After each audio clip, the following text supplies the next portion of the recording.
Hey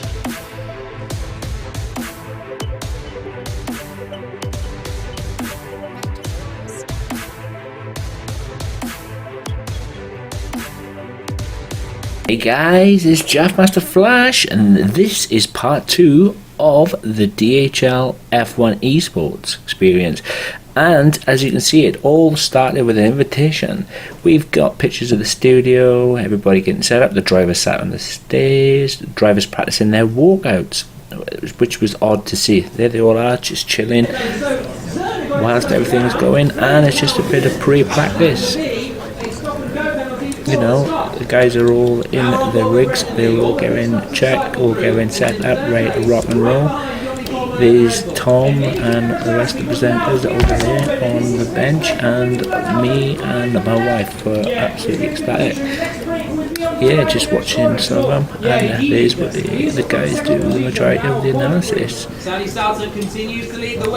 me, just happily sat there watching it all go by, just watching the crew walking back and forth.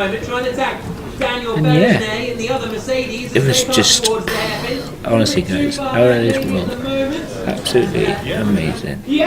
So yeah, I've got obviously some footage of the races, etc., and various different videos stitched together, so I'm just going to be quiet for a bit, let you guys check it out, and then I'll pick it back up as and when. Keep watching, guys. Further back, almost quite close to the lead. And this is a good little battle with Patrick Hockenheim up behind his Toro Rosso teammate Chembo Bassi, and then the Pink Force India of Marcel Kiefer behind them. Long left-hander of the Saxco, you can see that Marcel Kiefer is on the softer compounded tyre compared to the Toro Rossos in front, as they come out now to start the final lap of this race at Hockenheim. Yeah, now Brendan is the man to beat. Definitely every driver is going to be trying to overtake him tonight, aren't they? I think so, especially, you know, you want to be the previous champion, and you want to be the guy who's currently leading the championship, so I think everyone's going to be more motivated than ever, and hopefully we have some good racing because of it. Well listen, I'm looking forward to it, Lando. Listen, there are 4 tracks up for grabs there tonight and 4 races, and my co-host, the host with the most, Rosanna Tennant, has all the details. Thank you very much, Tom. Yeah, I'm with former Formula 1 driver Jolyon Palmer. Jolyon, great to have you here. What do you make of the atmosphere here in the Gfinity Arena? It's really building, yeah. It's been a great season finale tonight, and really looking forward to it. Now we've got 4 races. What can the drivers expect with these different tracks, starting with Hockenheim? Well, Hockenheim is an old school circuit. It's been on the calendar for a long time. It's got long straights, hairpins, the recipe for overtaking. Then Singapore, which is pretty much the opposite. It's tight, twisty, the street circuit, so you've got the walls around you as well, easy to make a mistake. Austin, fast flowing, a lot of adrenaline when you're driving through those fast corners in the first sector particularly. Finally, Abu Dhabi, twice race distance, double points, a lot at stake. There is so much at stake, and there are some serious prize money funds available, aren't there, Tom? You can tell us all about it. Yes, thank you very much, Rosanna and to Jolyon. Well, I'm up here at the commentators' desk. Up into 4, and that's enough to keep the championship alive going into the final 2 races. Just about. Thursday hanging on there by the skin of his teeth. He's the man at the bottom right, the tall Hungarian from Budapest. Bottom left is Brendan Lee. Still the race leader now, 3.8 seconds ahead of Alvaro Karatov. And Lee is going to be coming across the line to take victory before too long as they come over the bridge. And it looks as though Berichet can hold on ahead of Martin Stabanko. There's only 4 tenths of a second between them. Sonic Sauter sets the fastest lap of the race in the Sauter. But here comes Daniel Berichet through the right-hander, still in front of the Haas driver. He's got to try and hold on till the end of this one, and if anything, he's closing in a little bit on Marcel Kiefer in front of him. This, though, is Brendan Lee. Another great drive from Brendan. Wonderful drive. He lost the leadership. He regained it just after the pistol with a fantastic ball. Was the man of the day. And here comes Brendan Lee through the final corner. He takes victory in Singapore. Doesn't quite wrap up the championship yet, though. Alvaro Karatov, a brilliant drive to second. And look at Daniel Berichet's reaction in the bottom right. He finishes in 4th place for the championship. So there you have it, a very dominating performance in both races, in round 7 of Hockenheim and round 8 in Singapore from Brendan Lee, finishing 2nd in Germany and finishing 1st in Singapore. And as Jack Nichols alluded to there, he hasn't wrapped up the Drivers' Championship yet, but he's very, very close. Now, with tonight, there is 75 points up for grabs because there is double points available in Abu Dhabi. 2 races left, just to bring you up to speed if you just joined us. So Brendan Lee, incredible gentleman. I'm on the desk here with Lando Norris to join in. Incredible dominance from Brendan. We've seen it throughout the races this season, but again, just proving why he's the man to beat. I think everyone, especially coming from last year, he was a guy everyone was expecting to be the best. But I think everyone's also expecting a bit more of a challenge than what is from the others, from what we've been able to see. I think he has dominated a lot of the races, and when quali hasn't done well, he's been able to perform well in the race and win again. So he has done by far the best this season, and that's why he's not far away from wrapping up the title. Yeah, even in Singapore when Alvaro Carreton had the lead, I was sort of willing Alvaro on, but it just Brendan Lee just showing what he's able to do. It's not that he's always leading; he's able to overtake as well. Well, he's just been relentlessly consistent, and this is why he's the reigning champion. But he's making no mistakes. Even if he qualifies a little bit further down, he's making clean, decisive overtakes. He's always fighting for the win. If he doesn't quite get it, he's there or thereabouts. And there's been a lot of... Everyone's a very good driver in it, let's be honest. But the competition's intense. But others have made mistakes, crucially, at critical times. Also worth mentioning, Freddie Rasmussen wasn't racing in those 2 races earlier. He was the main man to challenge Brendan. I'll be interested to find out why that is in a bit. Hopefully we can catch up with him. But obviously, Lando, there was a situation where you say the other drivers not being able to reach, maybe at times, Brendan Lee's consistency. But it was great to see Sally Sultan win in Germany. Just to see the celebration and what it means to him. Obviously, crossing the line, that's the sort of passion that we like to see. I mean, I'm glad the steering wheel is still on, but it could have come off anyway. But that's the passion that we want to see from these drivers. It is. Especially from someone who hasn't been up the front in many of the races, but he's been there or thereabouts. So for a guy who's... he's not in the most consistent aspect of being at the top of the grid. From it to have a result like that and beat Brendan, beat all the other drivers who are competing for the championship, it's a pretty special feeling. So I'm not surprised why he was so excited. Yeah, Johnny. Force India tonight, represented by Fabrizio Donoso Delgado and Marcel Kiefer.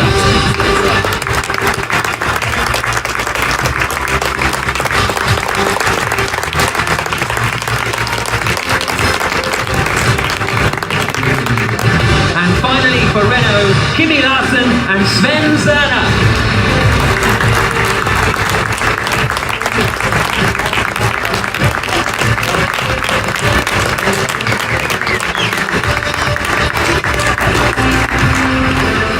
There he is, my favourite, super sweet. There he goes, getting ready for the Renault. Right, drivers, we'll now get into... Brendan Lee, that is for sure.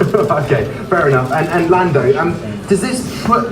no pressure on Brendan? He just needs to sort of be about 25% off his normal best, and he knows he can still probably potentially get points. I don't think he could do, but I don't think he'll go for it. I think he's still going to be going for the win. He's been putting in a lot of practice, I'm sure, since the last time he raced. So knowing it's only a couple points away, pretty much, I'm pretty sure he'll be going for the win, risking all that he wants because he's got nothing to lose. So. Yeah, and I enjoyed a little bit of a shocker there from Brendan Lee, just giving that to the camera, and a little cheeky eyebrow raise. Well, listen, gentlemen, thank you very much for your comments, Landon. Joining. Let's throw up to our commentating team, Jack Nicholls and David Avisaki. Thank you. Yeah, you know why? He's opening the gap, but he's flying in comparison to the other rivals because he's using the same tires and he's just delivering and performing better. Out onto the track again goes Frederick Rasmussen. Then he's now on the super soft compounded tyre, so an early pit stop for him. We'll see whether any of the other front runners decide they need to react and come into the pits as well, or whether they decide to extend the stint. Probably a bit too early. Now he's going to attack. This is Sally Saltan, and he is going past Alvaro Carreton. That's for 5th place at the moment, which is going to be a net 7th place once the pit stops have shuffled out, I would have thought. So good move there from the Sauber driver Sally Saltan. And now Beresnay is under a bit of pressure still from Holtzman. He tried, I think, Kiefer on this side. Yeah, he's in front of Holtzman, isn't he? So Beresnay's up into 2nd place, Kiefer's now up into 3rd. So Holtzman has dropped back. They're still side by side as they come through the long right-hander. And now he's trying to get the switch back again. On board with Marcel Kiefer in the Force India. But Holtzman just about seems to have held it. So Daniel Beresnay in the Mercedes up into 2nd place. And starting the ball clear, it's Holtzman going to pit this time around. Yes, he is. They're struggling with Tyrus, the Toro Rosso driver, forcing to get in the pit stop, to make the pit stop. Was late on the brake. Race leader Brendan Lee is in the pits as well. There is the Mercedes driver getting his tyres changed and back out onto the circuit. The cars are ghosts in the pit lane, so if they sort of bump into each other, there's no damage. It's automated for the drivers in the pit stop until they take off the speed limiter here and get back into the race. So Beresnay leads but has yet to pit.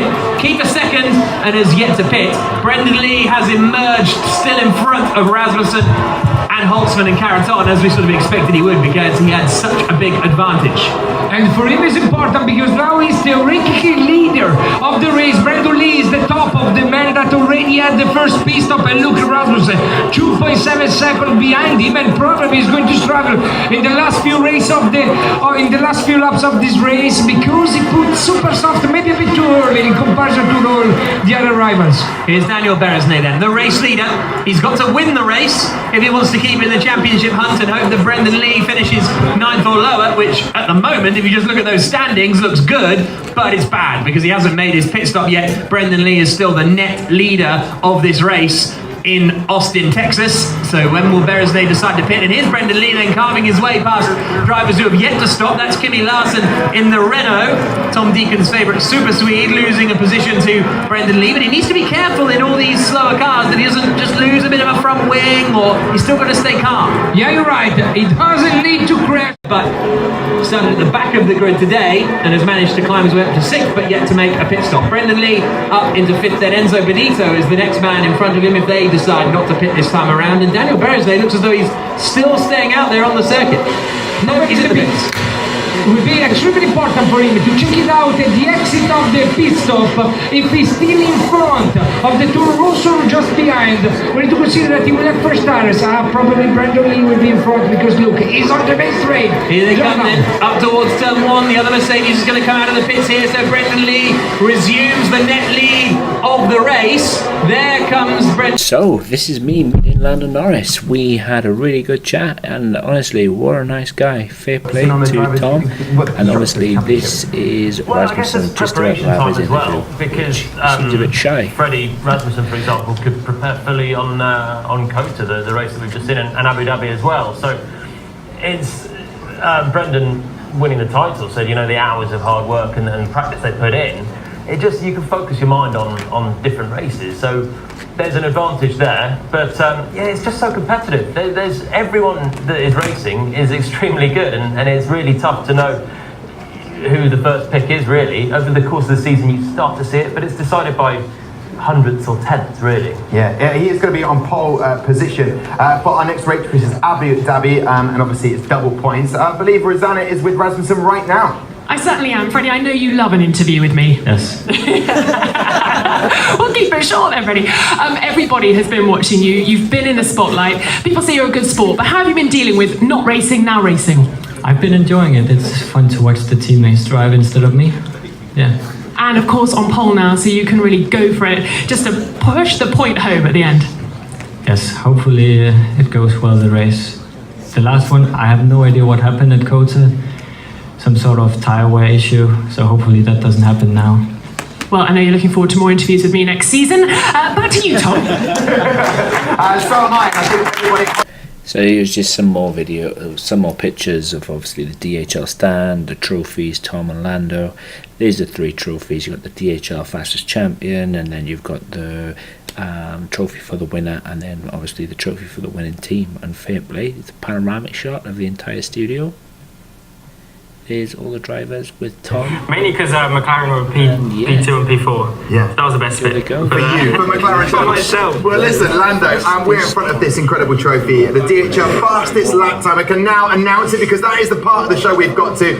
An incredible achievement for this driver. Ladies and gentlemen, the DHL fastest lap time of 2018 goes to Brendan Lee.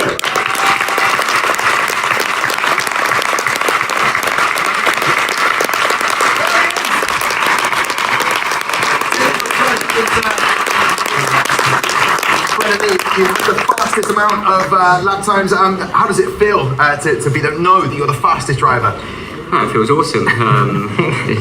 It's just an amazing weekend, an amazing championship you've been, and this sort of puts a cherry on the cake. It does indeed, Brendan. And what is the secret? Because I know that we're going to have qualifiers for 2019. We want to keep the F1 esports growing. So how budding drivers out there, what is the secret, Brendan? My secret is I just send it. Okay, fair enough. Right, fair enough. Lando, and he's been incredible, hasn't he?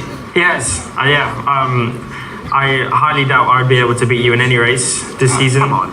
No, I wouldn't. But yeah, you've done awesome. I think the consistency, constantly being at the top, it's impressive, and I think that's why you've had such a big lead in the championship and everything's gone so easily. Well, congratulations, Brendan. I'm going to the touchscreen right now with Matt and Jolien. You noticed a few things, maybe got a couple of awards yourself. Yeah, I've got my little unofficial note. We're almost at the end, guys, and I just need to give a massive thank you to DHL for the competition, Tom Deacon for being such a wonderful host, James Thompson, everybody, every member of staff at the Gfinity Arena, thank you ever so much. I absolutely had the time of my life. Peace.